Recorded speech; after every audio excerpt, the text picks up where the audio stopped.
Olá! Hoje, a gente vai mergulhar em Gênesis capítulo 22. É uma passagem bem conhecida, né?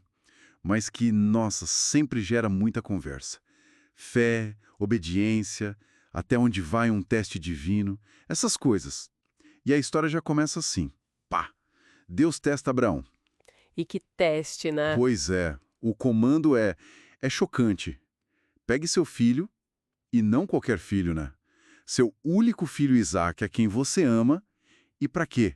Para sacrificar em Moriá, como holocausto. Uau! Essa ênfase toda no Isaac já dá o peso da coisa, né? O drama tá ali desde o começo. Exato. E a reação do Abraão é quase imediata. Ele levanta cedo, arruma tudo, sem, assim, parecer hesitar muito. Impressionante, né? Uma prontidão. Muito. Mas aí tem a jornada. 3 dias. Imagina, 3 dias carregando isso. O que não passou pela cabeça dele, né? Nossa, deve ter sido uma tortura silenciosa. E tem aquela frase pros servos que você mencionou antes da gente começar. Fiquem aqui, eu e o rapaz vamos adorar e depois voltaremos. O que será que isso quer dizer realmente? Pois é. Isso é o quê? Fé total na promessa de Deus, tipo, ele sabia que voltaria com Isaac, ou, sei lá, um jeito de lidar com a situação, talvez até para ele mesmo conseguir seguir? Fica a dúvida. É uma boa pergunta mesmo. Deixa essa ambiguidade no ar. E a tensão, bom, só cresce, né? Principalmente no diálogo no caminho. Um diálogo com Isaac. O menino percebe, né? Falta o principal ali na procissão. E pergunta: pai, cadê o cordeiro para o sacrifício? É de cortar o coração. Uma pergunta tão inocente e tão pesada naquele contexto. Como responder isso? Totalmente. E a resposta do Abraão? Deus mesmo proverá o cordeiro, meu filho. É, assim, um marco da fé, claro, virou quase um ditado, mas dá para sentir a angústia ali por baixo, né? O peso por trás daquelas palavras.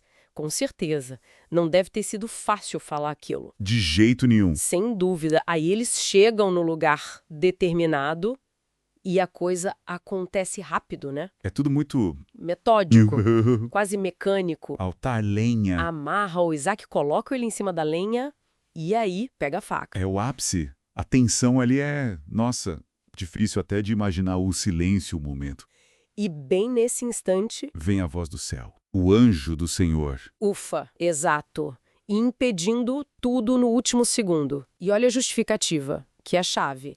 Não toque no rapaz. Agora sei que você teme a Deus, porque ele não negou o filho, né? O único filho amado. O teste foi até o limite do limite mesmo. E a obediência de Abraão, ou melhor, esse temor a Deus, que é mais do que só medo, né? É respeito, reverência profunda, ficou provado ali, na prática. Comprovadíssimo. E a aprovação termina. E logo na sequência, a provisão aparece, né?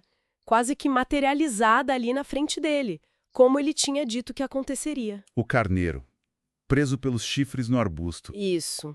E esse carneiro é que vai ser o holocausto no lugar do Isaac. Holocausto que, bom, significa isso mesmo, né? Um sacrifício total, queimado por completo, entrega total. O animal substituto. E daí vem o nome do lugar. Jeová Jiré, o Senhor proverá. Faz todo sentido. Exatamente. Que é basicamente o que ele tinha acabado de falar para o Isaac, né? Uma confirmação palpável da fé dele, quase como um eco. Mas espera aí, não parou por aí, né? O anjo ainda fala uma segunda vez. Isso é interessante. Fala. E isso é super importante, não é só um ufa, acabou. É mais, é uma segunda camada É uma reafirmação da aliança, então. poderosa da aliança. Por causa dessa obediência, assim, levada ao extremo, as promessas de Deus para eles são, bom, elas são confirmadas e até ampliadas, sabe? Ganham mais força. Ampliadas como? O que mais ele promete? Descendência numerosa, tipo as estrelas do céu, a areia da praia, vitória sobre os inimigos e o ponto central, talvez, que pela descendência dele, todas as nações da terra seriam abençoadas. É a promessa ganhando um alcance universal ali. Então a conexão é clara. Obediência radical. Mesmo que dolorosa. Incompreensível, talvez. Leva à confirmação e expansão do plano de Deus. É isso. O texto deixa isso bem amarrado. Exatamente. Fica muito evidente ali a relação causa-efeito. E aí, depois de um evento uau desse tamanho todo, a história meio que volta ao normal, né? Dá uma respirada. Dá uma acalmada, o ritmo muda. Abraão volta para os servos, eles vão para Berseba, se estabelecem lá, vida que segue. E logo em seguida, tipo, quase na mesma página, o texto já muda de assunto de novo. Muda pra quê? O que vem depois? Vem notícia da família do irmão dele, o Naor. Detalhes, nomes, inclusive o nascimento da Rebeca, que vai ser importante depois. É uma transição curiosa, no mínimo, né? Muito curiosa. A gente sai do clímax total, teológico, existencial, da montanha da aprovação, E cai numa lista de parentes. numa genealogia. Na continuidade da vida, da família, no cotidiano que recomeça. Interessante mesmo essa justaposição. Então, para a gente amarrar aqui nossa conversa sobre Gênesis 22, a gente viu um teste de fé, assim, no limite do limite absoluto, Uma obediência difícil até de entender para os nossos padrões, né? dolorosa. Sim, a intervenção de Deus bem na hora H, no último instante. E como resultado disso tudo, as promessas da aliança sendo reforçadas, solidificadas. Exato. E fica talvez aquela pulga atrás da orelha, né? Olhando para como o texto termina essa parte, com essa genealogia, A lista de parentes do Naior, essa lista logo depois do Moriá. O que será que isso quer nos dizer? Talvez que as promessas de Deus não acontecem só nesses momentos super dramáticos e extraordinários, sabe? mas também no dia a dia, na normalidade.